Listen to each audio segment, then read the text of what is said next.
Hi నమస్తే. AP DCM గారు గత ఎన్నికల్లో వైసీపీ ప్రభుత్వంపై బురద జల్లడానికి, జగన్ గారిపై బురద జల్లడానికి, జగన్ గారి ప్రభుత్వాన్ని బదనం చేయడం కోసం, వాలంటీర్లను వారిపై బురద జల్లడం కోసం, వారి నోటి దగ్గరి ఎంగిలి మెతుకులు లాగేయడం కోసం తన ఎన్నికల ప్రచారంలో ఒక అంశాన్ని ఎన్నుకున్నాడు. ఆ అంశమే ఏపీలో 2019 నుంచి 2024 వరకు దాదాపు 33,000 మంది అమ్మాయిలు హ్యూమన్ ట్రాఫికింగ్కి గురయ్యారు. దానికి కారణం వాలంటీర్లు అంటూ వాలంటీర్లపై బురద జల్లాడు. వాలంటీర్లు పట్టణాల్లో, గ్రామాల్లో ఒంటరిగా ఉంటున్నటువంటి మహిళల యొక్క సమాచారం సేకరించి వైసీపీ వాళ్లకు అందిస్తే వారు హ్యూమన్ ట్రాఫికింగ్కు పాల్పడ్డారు. తద్వారా దాదాపు 33,000 మంది మహిళలు హ్యూమన్ ట్రాఫికింగ్కు గురయ్యారు అంటూ ఒక పెద్ద అబద్ధాన్ని తన ఎన్నికల ప్రచారం కోసం ఉపయోగించుకున్నాడు. నాకు ఢిల్లీలోని నిఘా సంస్థలు చెప్పాయి, ఆంధ్రప్రదేశ్లో 2019 నుంచి 2024 వరకు 33,000 మంది అమ్మాయిలు హ్యూమన్ ట్రాఫికింగ్కు గురయ్యారు. ఈ విషయం మీకు తెలుసా అంటూ నన్ను ప్రశ్నించారు అంటూ మరొక అబద్ధాన్ని తన ప్రచారం కోసం ఉపయోగించుకున్నాడు. ఈయన చెప్పిన 33,000 మంది అమ్మాయిలు హ్యూమన్ ట్రాఫికింగ్కి గురయ్యారు అనేది మొత్తం పూర్తిగా అబద్ధం. ఈ అబద్ధాన్ని పదే పదే అలవోకగా ప్రజలకు చెప్పాడు, తన ఎన్నికల ప్రచారం కోసం ఉపయోగించుకున్నాడు.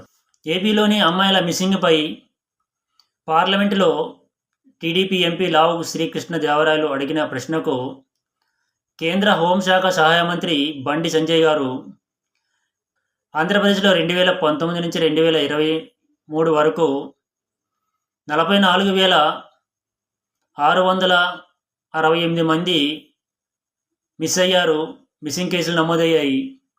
అందులో 44,022 మంది ట్రేస్ అయ్యారు, పోలీసులు ట్రేస్ చేశారు.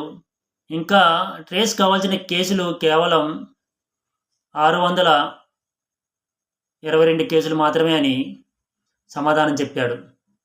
ఈ సమాధానం చెప్పిన తర్వాత కూడా పవన్ కళ్యాణ్ తిరుపతి సభలో అదే అబద్ధాన్ని మళ్ళీ ప్రజల ముందుకు తీసుకువెళ్ళాడు. వినేవాళ్ళు ఉన్నారు కాబట్టి, వినేవాళ్ళు ఎర్రి జనాలు కాబట్టి ఒకే అబద్ధాన్ని పదే చెప్తున్నాడు. ఇదే ఏపీలో హ్యూమన్ ట్రాఫికింగ్కి సంబంధించి అమ్మాయిల మిస్సింగ్ గురించి టీడీపీ ఎమ్మెల్యేలు బత్తుల బలరామకృష్ణయ్య, రెడ్డెప్పగారి మాధవి, వేమిరెడ్డి శ్రీకాంత్ రెడ్డి అడిగిన ప్రశ్నకు సమాధానంగా ఏపీ హోమ్ మినిస్టర్ అనితమ్మ గారు చెప్పిన సమాధానం, ఏపీలో 2019 నుంచి 2024 అక్టోబర్ వరకు ఏపీలో నమోదైన మిస్సింగ్ కేసులు 54,122 అని, అందులో పురుషులు కూడా ఉన్నారు అని సమాధానం చెప్పింది. ఇందులో 18 సంవత్సరాల లోపు అమ్మాయిలు 16,166 మంది ఉన్నారు అని సమాధానం చెప్పింది. అలాగే హ్యూమన్ ట్రాఫికింగ్ కేసులు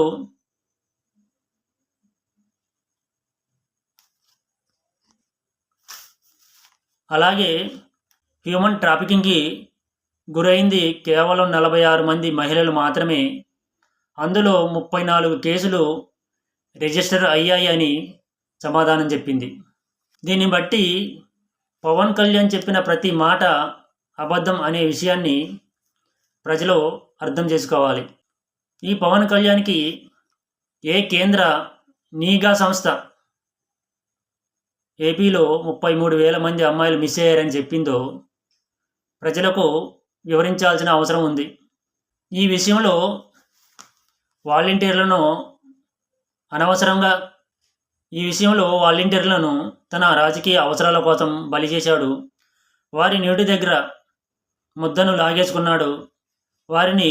వారి కుటుంబాలను రోడ్డుపైన పడేశారు పవన్ కళ్యాణ్. ఇప్పటికైనా వాలంటీర్లకు, ఆంధ్రప్రదేశ్ ప్రజలకు పవన్ కళ్యాణ్ సమాధానం చెప్పాలి.